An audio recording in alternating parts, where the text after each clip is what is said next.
Good afternoon, everybody. I think first, thanks that the GoEd have arrange a special section for the Chinese introduce the situation about China. So first, I think I want to introduce myself.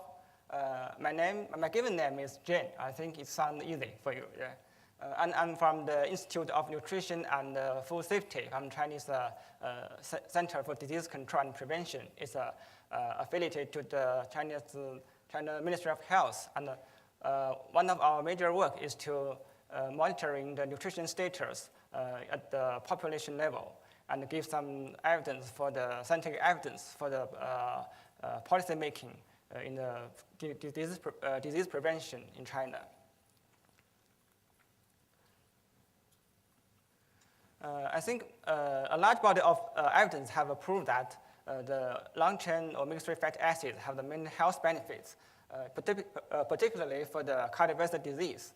But most of this evidence is from the developed countries. In China, this data is limited. But I think in the early 80s of the last century, one of our professor in our institute, Dr. Chen, have the cooperation with professor from Cornell University, Campbell, and from Cambridge. They do a large epidemiological study about the diet and the lifestyle and the mortality in the China rural area. So one of these, in this project, a part of work is about the fatty acids level in the blood samples. And most of this work is completed in the Michael Crawford's lab.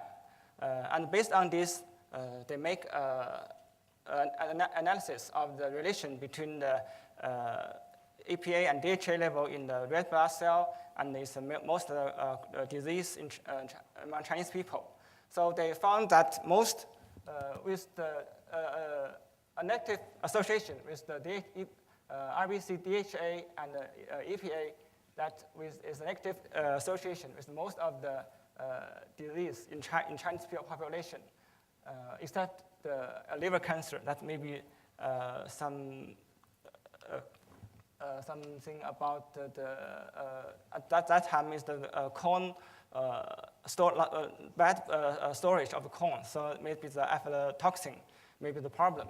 So it's have a negative association with most of disease. And this may be the first large epidemiological evidence about the relation of EPA and DHA and the chronic disease in China.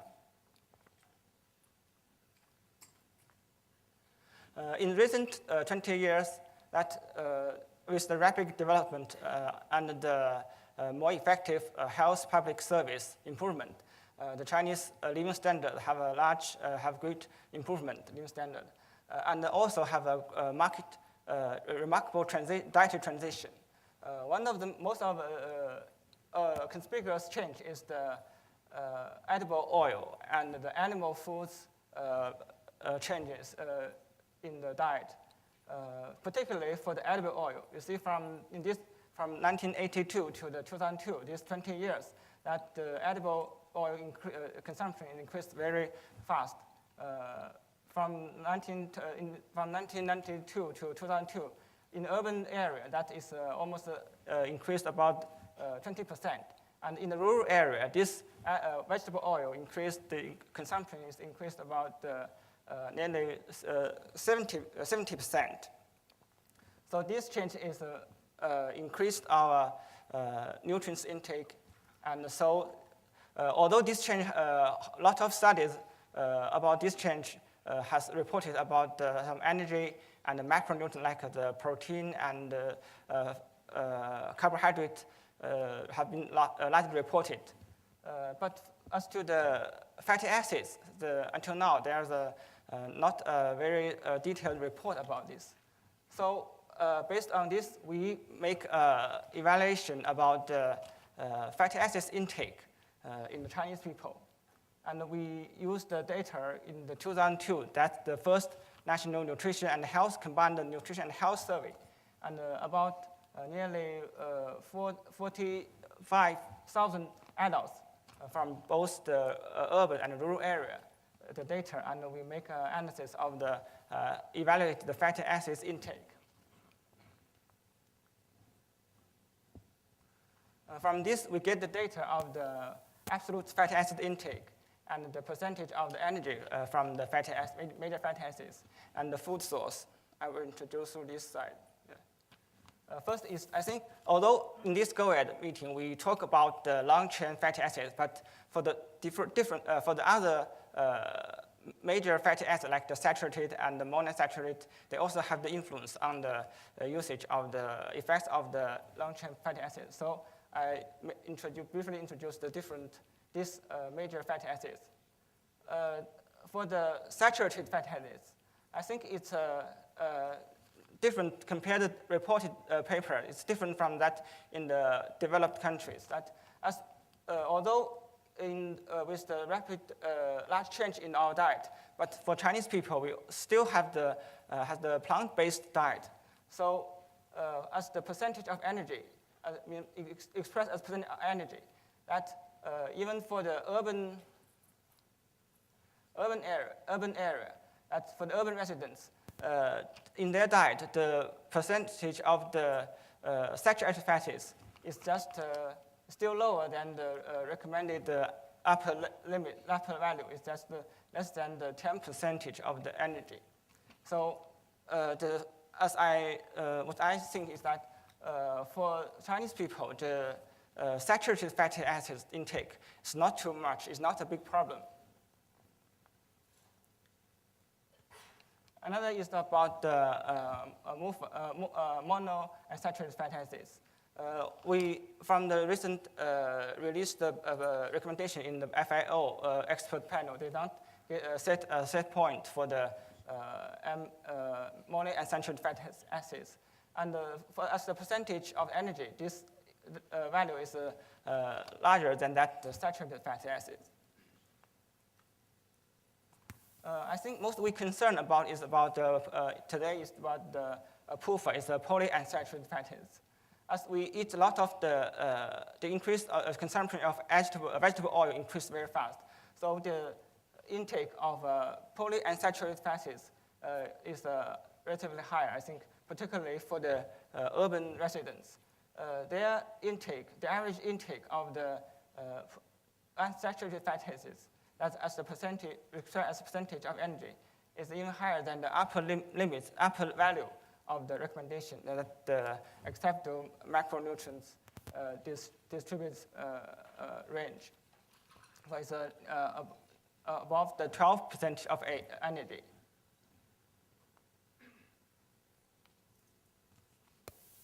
And this is the ratio. Although some experts think that this ratio is not very useful, it's not very close relation to the disease prevention. But I think if we make this ratio and we can have a overview that what the major fatty acids in the diet. So you see in Chinese resident diet, both urban residents for urban and rural residents, that the saturated fatty acids is not very high. That the ratio is we have a relatively higher intake of monounsaturated fatty acids and the polyunsaturated fatty acids, both in urban and rural, for both urban and rural residents. And for the omega-6 polyunsaturated fatty acids, similar to that, because most of the polyunsaturated fatty acids in the diet in Chinese people is the omega-6 polyunsaturated fatty acids.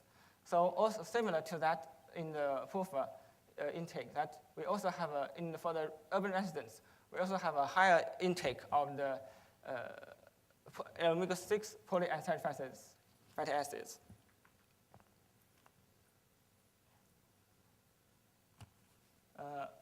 What we're concerned is about omega-3 polyunsaturated fatty acids.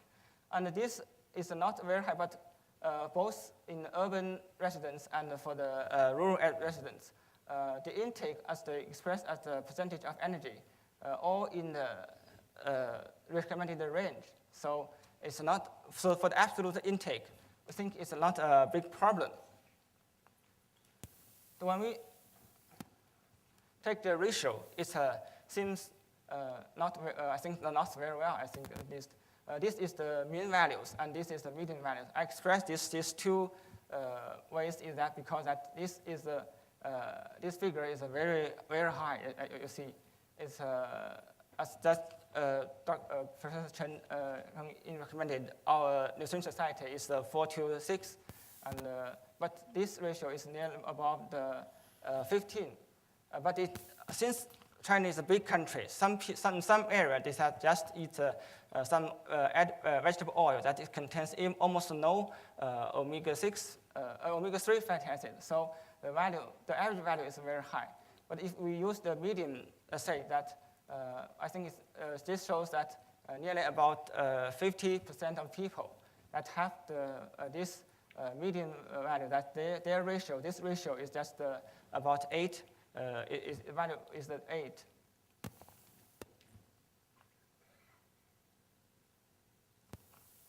For the EPA and DHA intake, some people that question about this result because this national average is too low. Yes, it's just about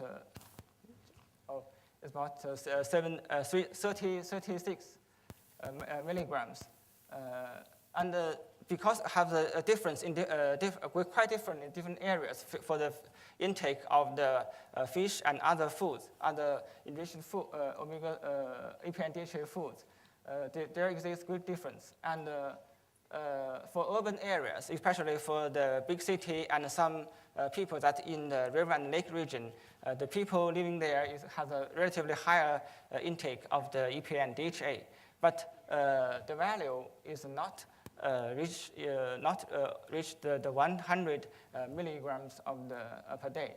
And this intake level, I think, is for most Western countries or developed countries, they can reach this value.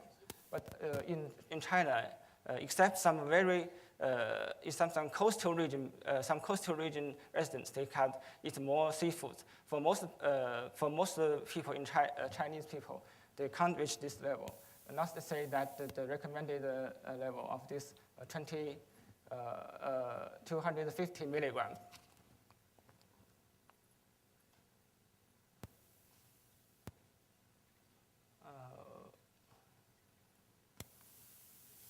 This is the food source. We analyze the food source of the major fatty acids. You see for the saturated fatty acids that the figure not appeared. It's almost for urban residents, since they eat more animal food, so more than 50% of the saturated fat is from the animal foods. And for the monounsaturated fatty acids, that nearly 50% of this monounsaturated fatty acids come from the vegetable oils. And since most Chinese animal foods, for Chinese the animal food most is from the pork. As pork that also contain about 40% of the oleic acid. So you see that for the urban residents, they also have a large percentage of the monounsaturated fatty acids from the animal foods. And for the omega-6 puffer, you see the vegetable oil play an important role that for the urban residents, that nearly 70% of the omega-6 puffer is from the vegetable oil. And for rural area, it's also the 55%.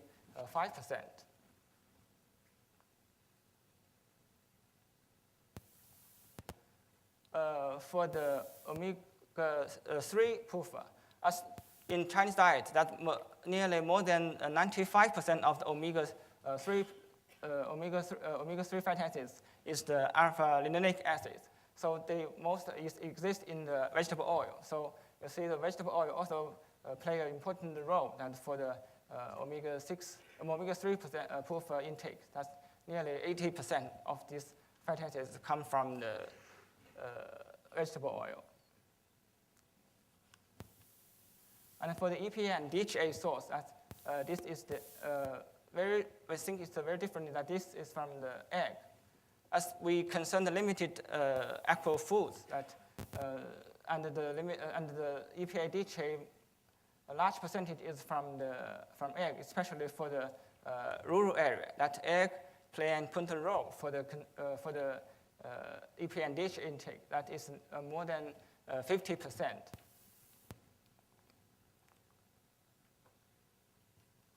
So for the major problems, or the challenge of the fatty acid intake in Chinese diet, we think there's two problems. One is that too high amount of intake of omega-6 polyunsaturated fatty acid intake, particularly for that the linoleic acids from the vegetable oil.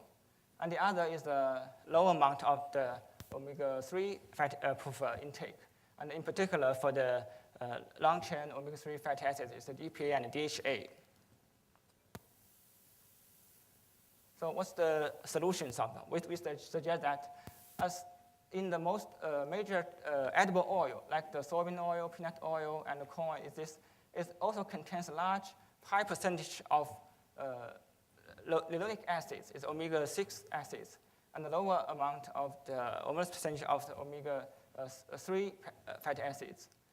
And for these two, linseed oil and the perilla oil, this is a kind of Chinese middle plant in the middle area. I think they contain a high amount of the omega-3 fatty acids, but their consumption is just limited to consumed in a certain place.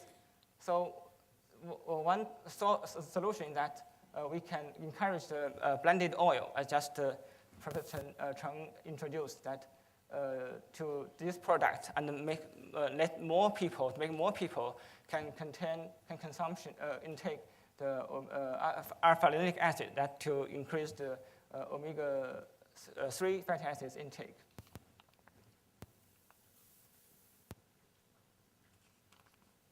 Another is that the problem is that because the EPA and DHA intake is low.